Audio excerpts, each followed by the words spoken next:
In the dark and intricate corners of a fashionable shopping center in the heart of Philadelphia, a horror story unfolded, capturing the attention of unfortunate souls who found themselves in that place. Over half a century ago, in the 1970s, the shopping center was built on the ruins of an old cemetery, and a mysterious energy permeated the place, exerting its influence on anyone who ventured into its spaces. Visitors to the shopping center began to subtly sense an unusual pressure as they passed through its ominous gates. The stores, once bustling with life and people, became places of eerie silence and darkness. Footsteps echoed through empty corridors, and the light from pale lamps appeared dim and ghostly. Many employees and visitors started recounting strange phenomena occurring inside the shopping center. Some saw ghostly figures gliding through the corridors, or heard whispers and laughter that seemed to emanate from another world. Items began to disappear from shelves and storerooms, and mirrors reflected distorted images.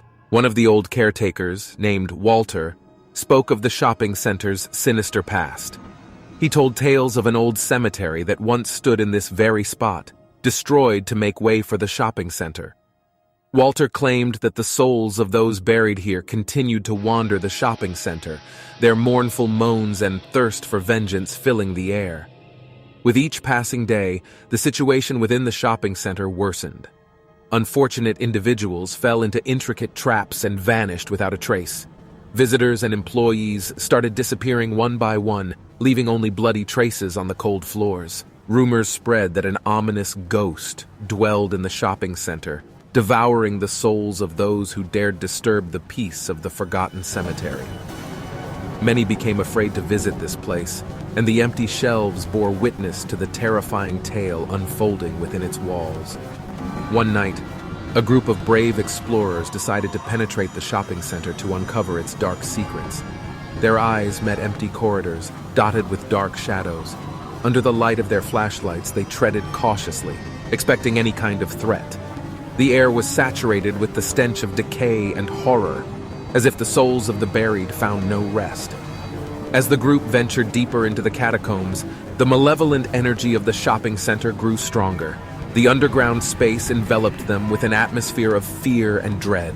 The souls of the buried finally found their voices and began uttering incomprehensible words, filled with anger and pain. Suddenly, drops of blood started dripping from the ceiling.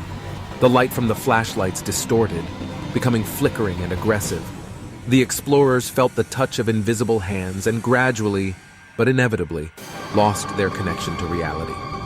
A powerful wave of terror and despair engulfed their consciousness.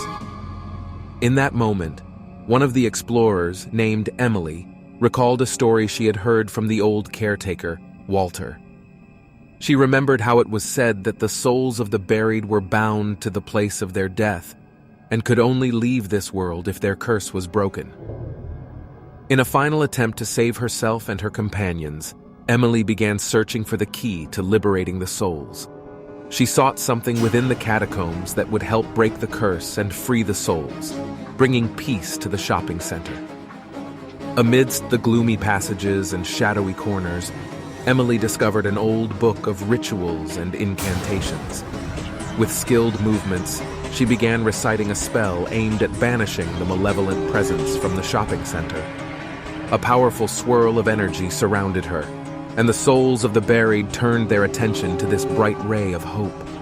With each word of the incantation, the curse started to weaken. The catacomb walls trembled, and the presence of evil began to fade away. The souls of the buried ascended to the ceiling, distorting one last time before dissipating into thin air. The shopping center quivered with the liberation, and peace returned to its corridors and halls. When the incantation was completed, Emily and the remaining explorers felt a sense of relief. Darkness gave way to light, and the malevolent energy left the shopping center. They gathered together, filled with gratitude and relief for having saved themselves from an unknown fate. Over time, the Philadelphia shopping center began to recover. Life and crowds of people once again filled its spaces. However, the memory of that grim story that unfolded within its walls always lingered in people's minds. The old caretaker, Walter, witnessed the changes that occurred after the shopping center's liberation. He smiled as he saw a place once dominated by darkness come back to life, filled with joy and bustling activity. The Philadelphia shopping center became a symbol of the horrors endured and the difficulties overcome. People became more cautious when visiting the place, but they also learned to appreciate life and light, realizing that evil can permeate the most unexpected of locations.